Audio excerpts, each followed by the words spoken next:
Bienvenue dans Parole de Bègue. Je suis Farid Ismail et on accueille aujourd'hui dans Parole de Bègue un artiste, que dis-je, un talent. Je vous présente Nicolas Garcia. Bonsoir. Bonjour plutôt, on va dire que c'est jour, hein, comme ça. Parce que... Bonjour. Alors Nicolas Garcia, présente-toi. Je m'appelle Nicolas, j'ai 43 ans. Je vis à Malakoff et je viens de Perpignan. D'accord, alors tu viens de Perpignan, donc tu vis maintenant à Malakoff. Qu'est-ce qui a fait que tu es venu ici ? Alors en fait, j'ai fait mes études en grande partie à Perpignan et à Marseille. Et je suis arrivé à Paris en 2009 pour travailler. Avant, je travaillais dans les assurances. D'accord. Et là, je suis dans les finances publiques. Je suis fonctionnaire des finances publiques. Qu'est-ce que tu fais dans la finance publique ? Donc, tu es derrière un bureau ou tu es en contact avec des gens ? Alors en fait, je suis derrière un bureau, je gère des mails, du courrier, je travaille avec des gens, mais j'ai pas de contact direct avec le public. Le trois quarts des choses se font par mail. Aujourd'hui, les gens peuvent écrire sur Internet, etc. C'est beaucoup plus simple. On voit que tu as eu un petit trouble de la parole. C'est un petit truc, hein, c'est rien de grave. Et c'est ce qu'on appelle le bégaiement, je crois. Hein. Ouais, le bégaiement, c'est dur à dire. C'est comme le mot orthophoniste. En fait, c'est une espèce de double peine un petit peu. Et en fait, je bégayais depuis l'âge de 3 ans et demi. Et c'est à la suite de retard de langage. Et j'ai un grand-père du côté de ma mère qui a été bègue pendant très longtemps. Et qui a arrêté de bégayer vers l'âge de 60 ans. En tout cas, lui, c'est un exemple pour moi, parce qu'il a arrêté de bégayer vers l'âge de 50-60 ans, en gros, quoi. C'est incroyable, ça. Ton grand-père était bègue aussi. Du coup, c'est héréditaire, le bégaiement. Ben, en fait, ouais, le bégaiement, parce que les orthophonistes et les neurologues, il y a une part d'hérédité. Après, c'est pas automatique, mais très souvent, dans une même famille, on a plusieurs personnes qui bégayent et c'est souvent des hommes. Et il y a une proportion, je ne vais pas dire de bêtises, de 3 hommes pour une femme. Ah, d'accord. Donc c'est plutôt masculin en fait. Tu vois, comme quoi les hommes, hein, on a une bonne paire de cordes vocales qui tremblent. Alors, comment ça se passe dans ton quotidien, du coup, quand tu bégayes ? Bah en fait, le bégaiement pour moi, c'est des hauts et des bas. Je peux très bien te faire des grandes phrases sans bégayer, et tu me trouves en pleine rue au Franprix à 9h du matin. Si j'ai pas envie de parler au fond de moi et que tous les mots sont durs, quoi. Bah, tu as des moments où le bégaiement, en fait, il est très variable. Mais je pense que globalement, je bégaye beaucoup moins maintenant qu'avant. Quand même une espèce de progrès à force de voir des orthophonistes, des psys. C'est un truc qui m'a beaucoup aidé à être un peu plus à l'aise auprès des gens. Alors moi, je t'ai connu au début, et c'est vrai que tu bégayais beaucoup. Là, je trouve que tu bégayes beaucoup moins. Et par contre, je pense que la période de Covid pour les bègues, ça a été dur, parce qu'on ne pouvait pas voir de gens, on se parlait en visio. On avait des réunions avec l'association Parole Bégaiement en visio. C'est quoi le plus pénible pour toi ? Genre, c'est quand tu vas à la boulangerie, quand ça. tu vas... C'est quoi, en fait ? En fait, pour moi, ce qui est dur, c'est vraiment les circonstances. Là, tu parles de la boulangerie. C'est le lieu où tu as des professionnels qui sont habitués à parler pour toi et qui terminent tes phrases. Donc, tu as intérêt de savoir, avant même de savoir ce que tu veux, déjà de dire ce que tu veux. Et c'est très compliqué. Alors, c'est pas difficile d'être bègue et humoriste à la fois. D'où ça t'est venu, ce métier voilà. Ben, je pense que je suis masochiste un peu. Depuis tout gamin, je fais du théâtre. Enfin, j'ai compris que sur scène, j'étais plus à l'aise et que j'avais un espace pour moi. Et j'ai réussi à faire rire. C'est-à-dire que vraiment, je bégayais moins, j'étais plus à l'aise et puis je faisais rire sur scène. Et après, j'ai fait du théâtre d'impro à Marseille et sur Paris. J'ai fait le premier concours d'éloquence donc en tant que candidat pour personne bègue, le concours éloquence du bégaiement. Et la finale, c'était en 2019. Donc déjà, devoir écrire ce texte, les jouer devant, c'était à Paris Dauphine, devant un gros amphi de 300 personnes. Donc c'était un truc assez incroyable.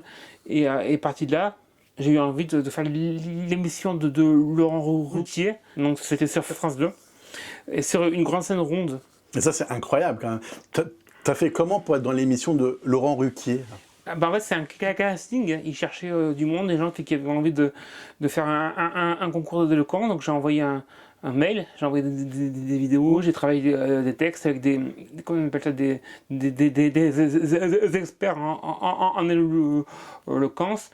Et du coup, tu te retrouves à faire un concours d'éloquence dans Maître Dupond-Moretti, qui est devenu ministre et après qui a refait du théâtre après et devant pas mal d'acteurs et d'humoristes, donc c'était assez énorme et surtout c'était un rêve d'enfant de passer en prime time sur France 2, c'était assez énorme.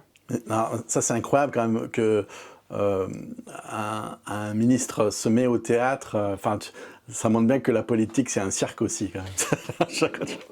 Oui, il y a quand même une part, enfin, on peut dire quand même que chez moi, Maître Dupond-Moretti, il y a quand même une certaine aisance sur scène et après on peut aimer ou ne pas aimer sa politique, mais en tant qu'homme de scène, moi je l'avais vu au théâtre avant le Grand Oral et je l'avais trouvé vraiment très bon et je crois que j'ai eu l'occasion de le dire et il était vraiment très sympa comme tous les autres membres du jury d'ailleurs.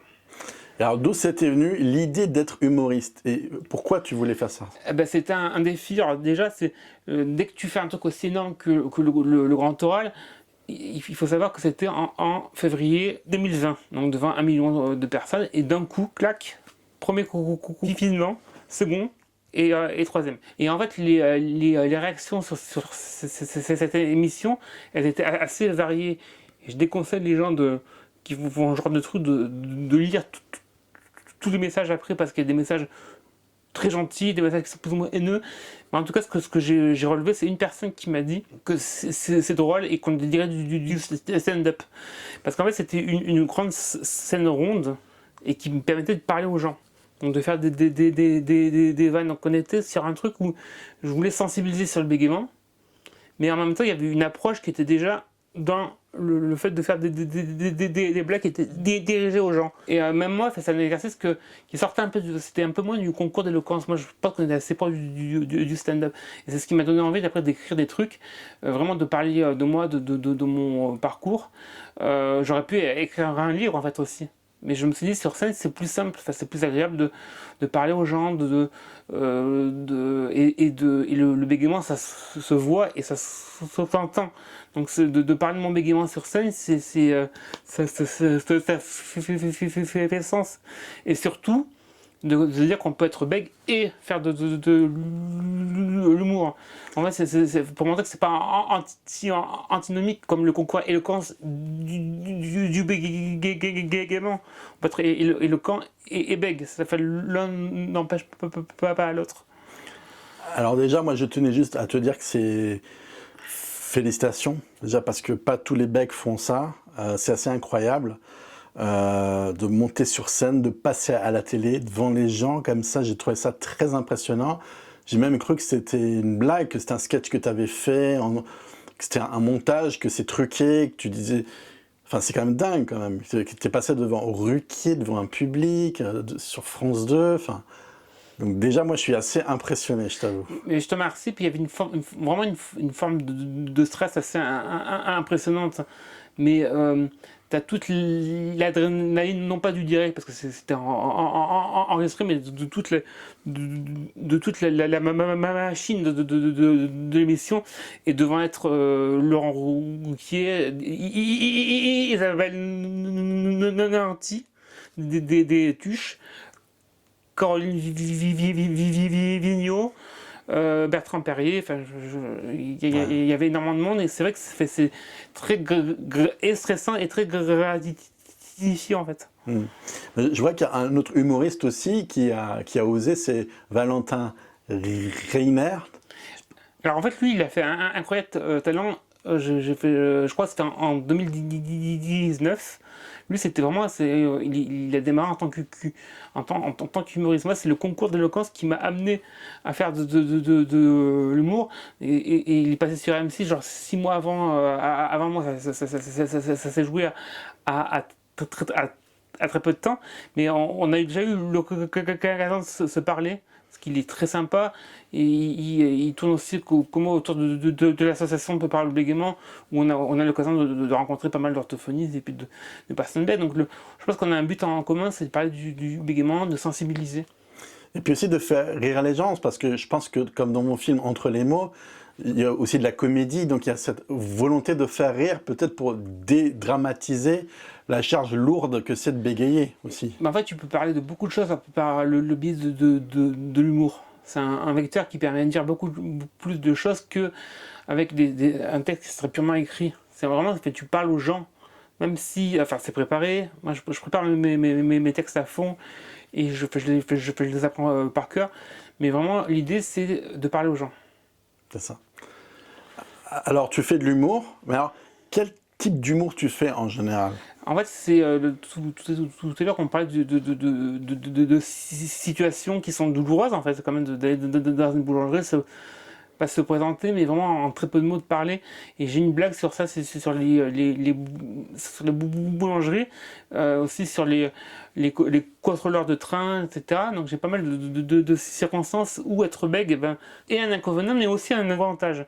Mais pour ça, en fait, il faut voir pas mon spectacle parce qu'il n'est pas encore totalement écrit, mais me voir ça sur scène. Alors, tu joues sur scène, est-ce que tu peux nous dire un petit peu où, dans quelle scène tu joues en général, où on peut te retrouver? Dans les grands comedy clubs de Paris, qui sont le Paname, le Jock, le Fridge, et j'en passe, c'est des meilleurs, donc je joue à des heures assez intéressantes, de plus en plus d'aide, donc c'est agréable. Alors, tu es venu à cette interview, mais juste avant, tu étais en spectacle au Paname, c'est ça? Voilà, donc je suis allé voir les personnes qui s'occupent du Paname, un petit peu discuter avec d'autres humoristes, parce que mais en fait, quand tu es humoriste, tu passes ton temps aussi à aller parler avec d'autres humoristes, à créer du lien. C'est un métier qui est très, très oral. Ça, c'est super. Ouais, je trouve ça aussi très bien, le fait que tu surpasses ce blocage aussi. Tu veux pas, tu dis, bon, allez, je bloque, je fais autre chose, je fais que dans l'écrit, tout ça. Tu es quand même, tu es quelqu'un qui te bat, en fait, finalement. Tu veux te dépasser. C'est ça, mais en fait, je pense qu'en gros, je veux pas qu'on me va comme un bègue. C'est-à-dire que oui, je suis bègue, je suis obligé d'en passer par là, de passer au moins 10 minutes, expliquer le bégaiement, d'où il vient, pourquoi, etc. Vraiment, il a fait toute la mécanique du bégaiement et c'est compliqué de ne pas en parler. Mais, contrairement à Valentin qui est très brillant ou même d'autres humoristes, moi mon but c'est pas vraiment de faire un spectacle tout entier sur le bégaiement, c'est de parler de mon parcours. Vraiment, d'être le plus personnel possible sans pour autant ne parler que du bégaiement. Ça, c'est bien, oui. Parce que j'imagine que tu parles que du bégaiement, après, à un moment, tu tournes en rond aussi, je pense. Tu fais des spectacles, tu joues sur scène. Comment les gens réagissent? Alors, j'ai l'impression que plus je suis à l'aise, et plus les gens ils réagissent bien. Je garde les vidéos de mes passages et je me vois physiquement sur scène. Tout le stress que ça induit. Et vraiment, le plus tu te détends physiquement, plus même ta voix elle change presque. Et donc en fait, au départ, je pense que le bégaiement était hyper visible.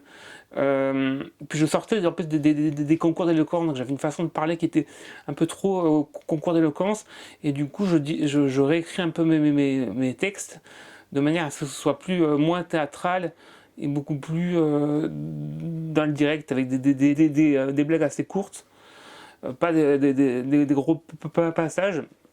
Et surtout, c'est toute l'horlogerie du bégaiement, c'est de dire des mots qui sont pas forcément durs à dire. Parce que je ne vais pas bloquer pendant 3 heures, c'est un mot. D'accord. Alors tu dis que tu ne veux pas bloquer, est-ce que... Bon, du coup, j'ai anticipé cette question, mais à quel moment tu bégayes le plus, sur quelle consonne? Mais je pense que se présenter, c'est dur. Pour dire Nicolas Garcia, je dois passer par le N, le que, le ge, et après le R encore à la fin. Moi aussi, c'est pareil avec Farid.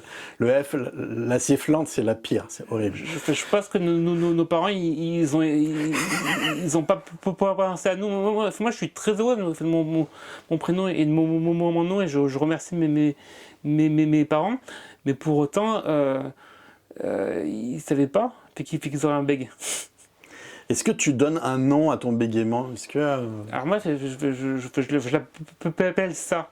C'est un truc qui est bizarre, c'est comme le clown. C'est ça. Ça, tu l'appelles ça? Ouais, ou ce apostrophe, quoi. C'est assez chiant. J'ai une blague dans mon sketch, je dis c'est chiant. Hein. Ou ça bégaye. Donc en fait, c'est un peu à la troisième personne. C'est comme si c'était une partie de moi, en fait. Est-ce que dans le public qui a réagi, donc plutôt très positif, j'imagine, dans le spectacle, il y a des gens qui applaudissent, qui rigolent. Est-ce que tu as eu des moqueries ou tu as senti des fois que les gens se moquaient de toi? Est-ce que tu as subi des moqueries? Alors moi, j'ai envie de te dire que du moment que les gens rient, tant que la salle rit, je suis pas contre vérifier s'ils rient avec moi ou contre moi. Donc je suis plus heureux si c'est pour, et d'ailleurs ça s'entend. Mais je pense que dans le bégaiement, et c'est tout le travail que je tente de faire, hein, c'est que dans le bégaiement, quand tu es sur scène, bah, ça dérange un peu. Donc c'est comme une personne qui tombe pas par terre. C'est un truc qui est marrant. Donc les gens ils vont rire pas contre, mais pas pour. En fait, c'est une situation. Et il y a un espèce d'accident de parole. Est-ce que tu n'as pas peur du regard des autres ou bien qu'on se moque de toi? Est-ce que tu n'as pas peur de ça? Non, je m'en fous. J'ai pas peur et globalement, je m'en fous. C'est que vraiment, je pense qu'il y a une forme d'adrénaline de la scène. C'est que je suis plus vraiment moi à la fin. C'est un personnage qui parle. Et je pousse les blagues assez loin pour ne pas être assez proche de moi et pour avoir le droit de m'en foutre. Parce qu'en fait, plus tu t'en fous toi, plus les autres ont le droit d'en rire. Alors moi déjà je trouve ça incroyable parce que tu es passé à la télé, donc j'imagine que tu n'en as vraiment rien à foutre du regard des autres. Parce que quand tu passes à la télé en public devant Ruquier, devant toute la France, je pense qu'à ce niveau-là... En fait c'est curieux, mais je suis plus à l'aise de jouer devant une grande salle pleine. C'est ce que rêvent tous les humoristes en vrai. Hein. Et là, tu dois affronter le regard de l'autre. Et c'est plus dur en vrai. Quel est le souvenir du pire moment que tu as vécu en tant que bègue? En fait, le pire moment, j'étais encore étudiant sur Marseille, j'étais en études d'assurance et je travaillais l'été pour gagner de l'argent, pour payer mes études. Et en fait, je mettais des produits en rayon dans les grandes surfaces. Et je me pointe à une boîte d'intérim. Le mec, il me voit arriver et bégayer très fortement. Je lui dis que je travaillais en rayon, même mettre des produits en rayon. Et puis en fait, il m'a écouté. Il me dit, mais en fait, pour travailler, il faut déjà arriver à parler bien. Je dis, oui, mais en l'occurrence, j'ai pas besoin de parler pour mettre des boîtes de comme ça en rayon, quoi. Il me dit, si. Et en fait, ce qui m'a conseillé, et c'est très dangereux finalement, hein. Il m'a dit donc mettez des pierres dans votre bouche et allez en bord de mer, essayez de crier un petit peu, puis vous reviendrez dès que vous ne bégaierez plus. Donc je sais pas si c'était un conseil ou une forme d'insulte, mais je suis pas revenu le voir et j'ai trouvé du travail ailleurs. Et en fait, il avait un pouvoir sur moi de pouvoir me dire ce genre de choses. Mais c'est un truc qui m'a marqué. Il y a une forme d'injustice. Il faut savoir que le handicap, c'est la principale discrimination. C'est en fait dans les rapports qui sont faits, il y a plus de discrimination sur le handicap que sur toutes autres formes. Et c'est justement ce genre d'expérience qui m'ont donné envie d'aller sur scène, quoi. De dire ok, tu veux que je mette des pierres dans la bouche, tu me verras de plus en plus sur scène. Quel est ton meilleur souvenir en tant que bègue, le plus beau moment malgré ton bégaiement? Je pense que c'est le grand oral, et pas uniquement parce que c'est la télé, parce que c'est de l'audimat. C'est vraiment, j'ai rendu ces services non seulement à moi plus jeune, parce que jamais j'aurais cru faire ça, à mon grand-père qui était bègue, à tout un tas d'enfants qui auraient pu tomber sur cette émission et se dire waouh, on peut être bègue et puis faire un concours d'éloquence et faire rire et ceci et cela. Et moi, dès les premiers rires, je pense que l'humour c'est hyper important pour moi parce que dès les premiers rires, je me sentais à l'aise et le fait que ce soit une scène qui permette de parler à tout le monde, je chantais un truc vraiment tout le trac qui tombe. Et quand je suis sorti de cette émission, je pleurais, mais c'était pas. Des fois, tu peux pleurer de tristesse. Non, moi, c'était 40 années de lutte, puis de plaisir aussi, de théâtre, et d'envie. Que j'aurais pu dire, voilà, c'est compliqué pour moi. Tu as beaucoup de bègues qui s'effondrent. Le fait de bégayer à vivre, c'est dur. Et donc vraiment, d'y être arrivé, d'avoir vu cette expérience-là qui était énorme pour moi, c'est un truc qui m'a fait énormément de bien. Et pour moi, en fait, mon plus grand souvenir en tant que bègue, c'est le grand oral. Comment tu as surmonté les difficultés de ton bégaiement? Alors, comment tu as surmonté les difficultés de ton bégaiement? En fait, j'ai surmonté les difficultés de mon bégaiement en voyant des orthophonistes, notamment de l'association par le bégaiement qui fait un travail énorme et que je remercie, et pas mal de psychomotriciens, pas mal de thérapeutes, et le théâtre aussi. Pour moi, ma grande thérapie, c'était le théâtre. Ouais, moi aussi, je le pense. C'est très bien, c'est court, c'est concis. Si tu veux dire autre chose. En fait, c'est la mère d'un ami qui avait dit à ma mère, en fait, il serait bien que Nicolas il fasse du théâtre, parce que proche de Perpignan, on avait en fait une association de théâtre, et c'était, au début c'était dur, mais après tu prends plaisir à jouer des rôles, à jouer un père de famille, un médecin, un truand.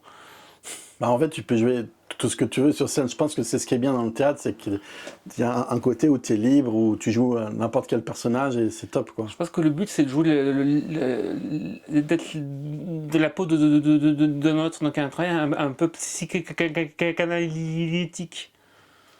D'ailleurs, j'ai pris des cours de théâtre, après j'ai fait le cours Florent, j'ai fait un stage au cours Florent, j'ai appris pas mal de choses aussi.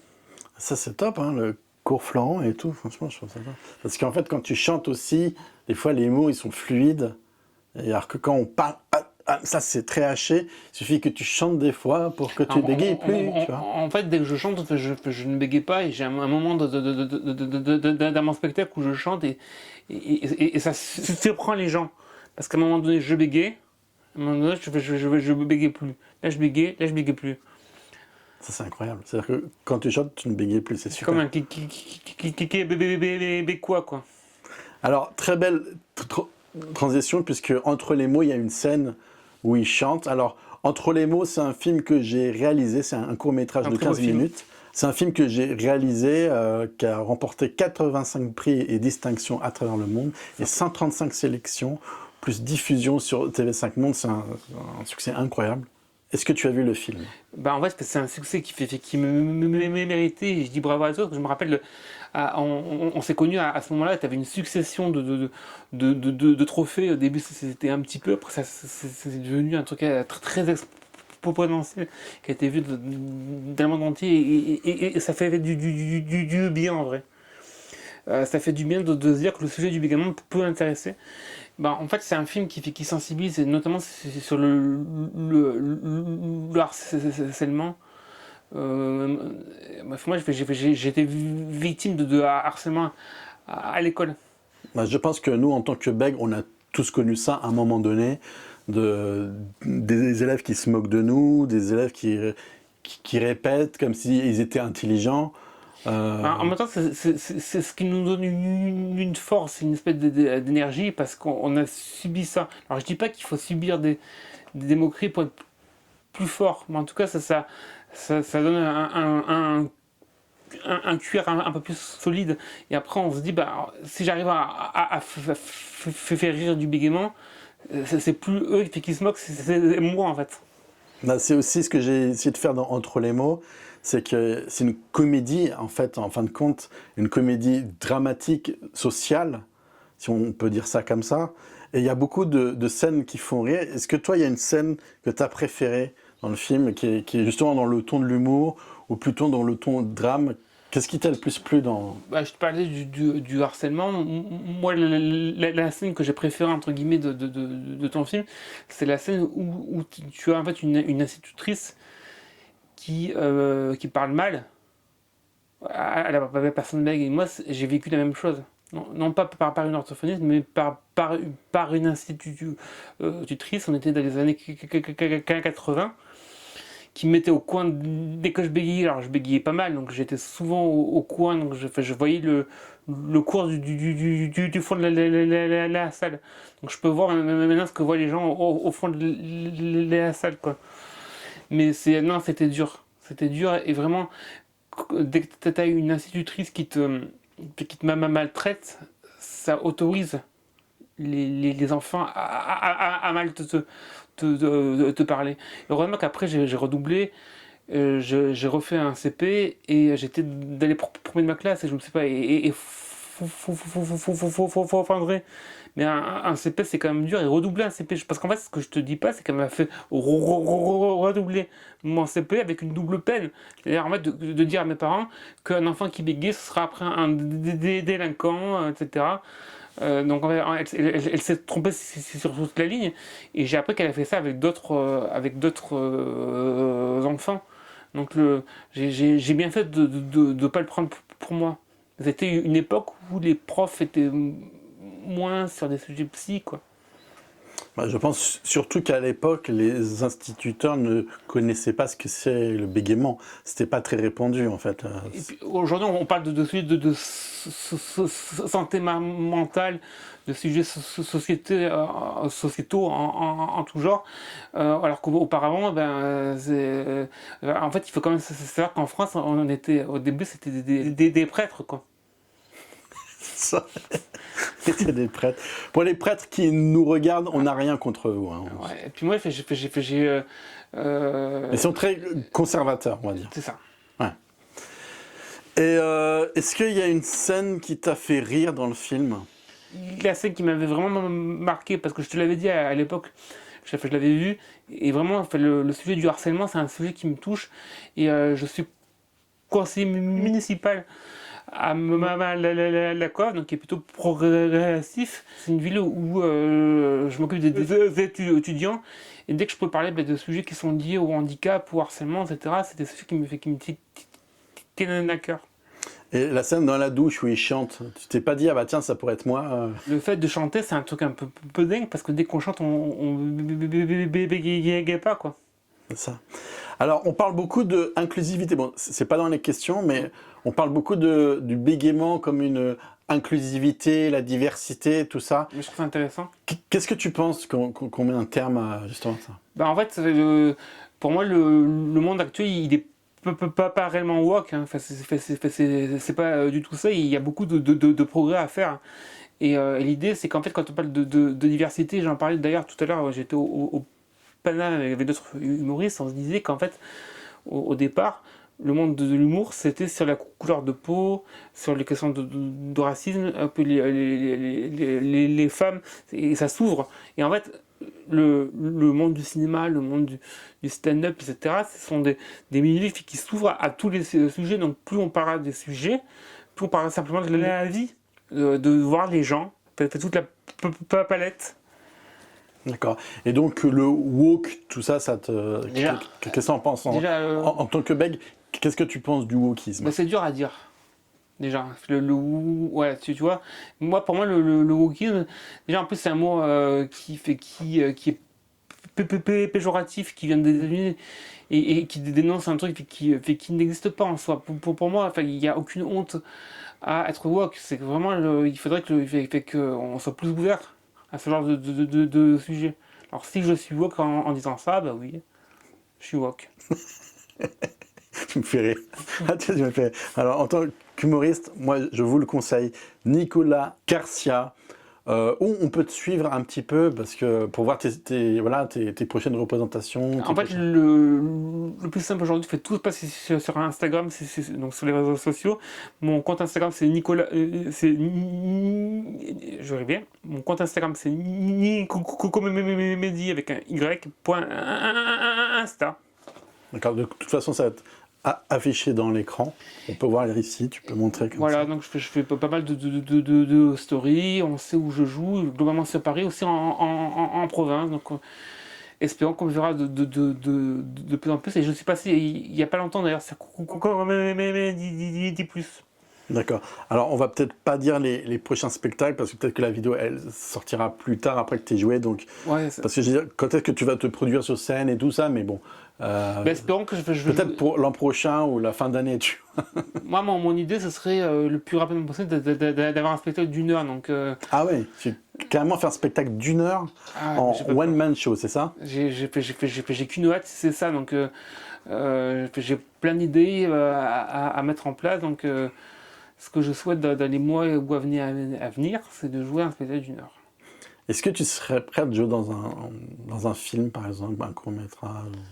Bah en fait, oui, en fait, tous les supports qui peuvent permettre, tu vois, d'ailleurs, je disais que je suis conseiller municipal et dans l'humour, je pense qu'il y a une forme d'engagement, en fait, qui est vraiment d'aller parler du bégaiement, de la différence. Et les gens qui sont dans la mairie de Malakoff, ils te disent pas, attends, tu fais de l'humour, c'est pas bien, tu nous décrédibilises. Non. Il n'y a pas ça, non? Non. D'ailleurs, je peux jeter à remercier la mairie de Malakoff. Bonjour à tous. En fait, j'ai un temps en plus. En fait, il faut savoir que quand je suis en conseil municipal, j'ai un temps en plus. Et globalement, que je peux j'utilise peu parce que je prépare mes textes aussi. C'est pareil. En fait, dès que je me présente en public, tout est écrit, donc je crois pas être celui qui parle le plus. En tout cas, je pourrais parler plus et avec le temps que j'ai, je pourrais sans arrêt parler, quoi. Très bien. Et du coup, quels sont tes projets si Je suis ouvert à tous je te dis vraiment à tout ce qui peut permettre de faire parler du bégaiement, de faire parler la cause dans des courts-métrages et des films. Mais vraiment, mon but, mon axe majeur, c'est l'humour. Donc ce serait plutôt par rapport à ça, et c'est ce que je fais sur scène des gens, en fait. C'est super. Est-ce que tu n'as pas peur qu'on t'étiquette dans un cadre d'humoriste bègue et qu'on t'enferme que dans ça? Est-ce que tu n'as pas peur de ça? En fait, moi, j'aimerais ne pas être catalogué qu'en tant qu'humoriste. Et je vois que toi, tu es un peu pareil. Tu aimes la peinture et puis la musique, etc. Et outre le bégaiement, je suis TDAH. Alors ça, c'est un sujet qui est très à la mode. Tu parlais du wokisme. J'ai un trouble de l'attention et de l'hyperactivité. Donc je m'intéresse un petit peu à tout en même temps. Donc c'est ce qui fait que je me passionne pour énormément de choses. Donc en plus de bègue, tu es TDAH, c'est ça? Voilà, et je pense que le H est quand même très présent, quoi. Donc TDAH, ça veut dire quoi? C'est le trouble de l'attention hyperactive, c'est ça? Et de l'hyperactivité. D'accord. Je pense que j'ai ça aussi, hein, parce que tu vois, pour faire tout ça, je crois qu'il faut être Mais oui, mais de toute façon, dans le milieu moi, je le vois dans le milieu du stand-up, je le vois les gens, quand je parle avec eux, on a tous au moins un TDAH, ou une raison qui nous mène à faire ce qu'on fait des fois, à jouer super tard, alors qu'on pourrait très bien être chez nous, quoi. Ça serait plus simple. C'est vrai. Enfin, on est bientôt à la fin de l'interview. Que dirais-tu aux gens qui ne sont pas bègues et qui t'écoutent? En fait, moi, ce que je dirais, c'est que rien n'est définitif. Et on parle du bégaiement là, depuis tout à l'heure, mais toutes les différences ne doivent pas empêcher de faire ce qu'on a envie de faire. Très bien. Quel conseil tu donnerais aux personnes bègues, cette fois-ci, qui veulent surmonter le bégaiement? Des gens qui sont comme toi, voilà, quel conseil tu leur donnerais? Alors, moi, j'ai pas de conseil à donner aux gens. Ce que je leur conseille, c'est de prendre du plaisir, de trouver un moyen d'expression. Ça peut être par le théâtre, ça peut être par le sport, ça peut être par le baby-foot, par l'escrime, par être élu municipal, mais de trouver une forme d'engagement qui permet de ne pas être que bègue. C'est vachement bien. Moi, je trouve que tu as tout résumé là. Effectivement, moi aussi, en tant que bègue, je me suis mis dans la réalisation de films. Mais comme tu as vu, je fais aussi de la peinture, je fais de la musique. Donc c'est vrai que quand tu t'engages dans d'autres choses, tu oublies ça en fait. C'est presque, ça devient une identité. Maintenant, le bégaiement, ça fait partie de ton identité. Et c'est vrai que si on devait me le retirer, ce serait comme si on retirait une part de moi finalement. Mais en fait, je suis parti également de l'association par le bégaiement et on croise toutes sortes de personnes parce que avant d'être bègue, on est quand même des personnes avec des parcours différents, avec des envies différentes.